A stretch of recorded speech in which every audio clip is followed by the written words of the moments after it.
Whenever we finish a project, we do a lot of soul searching. A lot of reference got kicked around. The Seven Samurai, the Magnificent Seven. We talked very early on about showing off a more human approach to Spartans. I mean, we definitely focused on trying to go back to sort of the core of what made Halo CE, the Combat Evolved, the sort of phenomenon that it is. I remember my first time playing Halo, and I was in that first level, and after winding through these technical corridors, fighting aliens, and then I step out into this world, and it just opens up in front of me, and it's beautiful and alien and huge. That was a sort of seminal moment for me, and I think that's part of what we want to capture in Reach.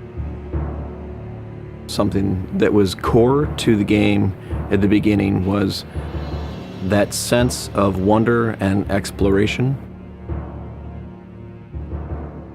We started with a series of events. We basically set out like, okay, from this date on Reach to this date, we built a military campaign. We all had a desire to really flesh out the backstory of what happened prior to Master Chief and Cortana even entering the picture. We knew there were other Spartans, and it just seemed like such a rich area to tell a character-driven story with new characters. We wanted this team to feel like a Delta Force type team that are usually a smaller number. Why are we not seeing explosives residue? This particular team, Noble Team, they've survived by staying together. You're Noble 6, you're a replacement for a Spartan that's died. You're experiencing this story, boots in the mud. We looked at the story of Reach, and it was obviously a more intimate, character-driven story.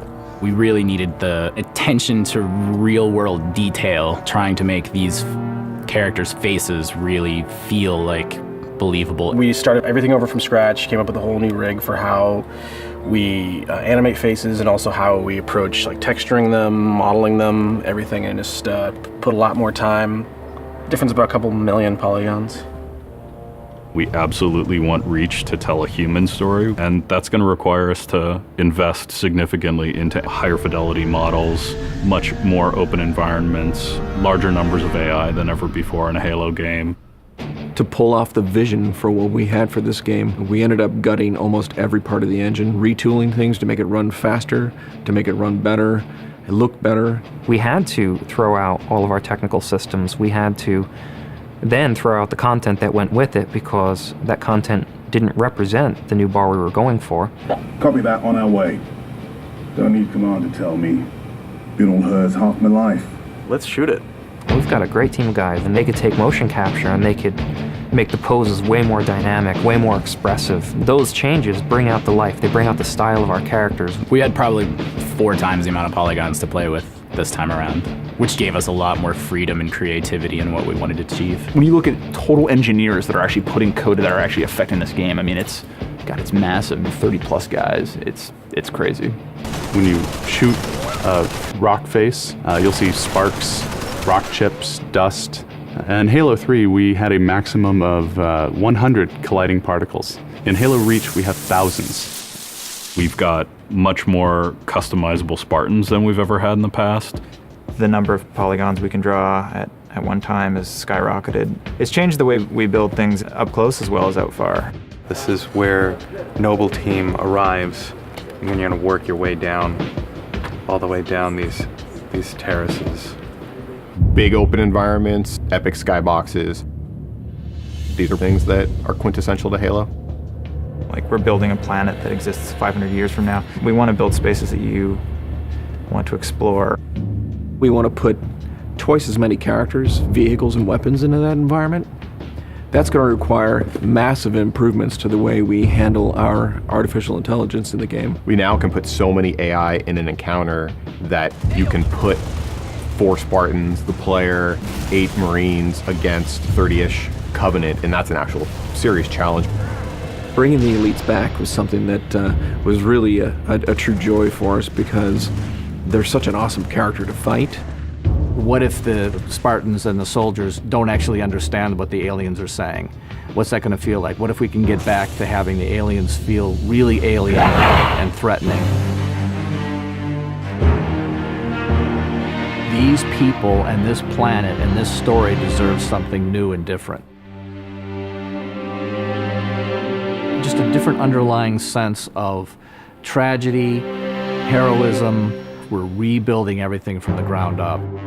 You have to walk this very fine balance. We want to add new things, but we don't want to rough up anybody's baby. I mean, that's the whole thing about the crazy sausage that is Bungie's Halo Reach ODST universe, is that we've sort of developed this gameplay that every person sort of has the different things about it that they like, and I still think that we still struggle to figure out exactly what, like what can we add or remove without pissing off certain people of the population. We looked at the Halo 3 assault rifle, and it really does feel kind of dated. It fit the tech then, but now we have all of these new polygons to play with. We went to a lot of trouble to sort of ground the weapons and the vehicles more in this sort of more real, more gritty world. We refined a lot of the weapons to push them into their particular role, and that role is defined a lot by range and the range of combat that you're going to play. For instance, the DMR, which is a sort of medium to long range suppression marksman rifle.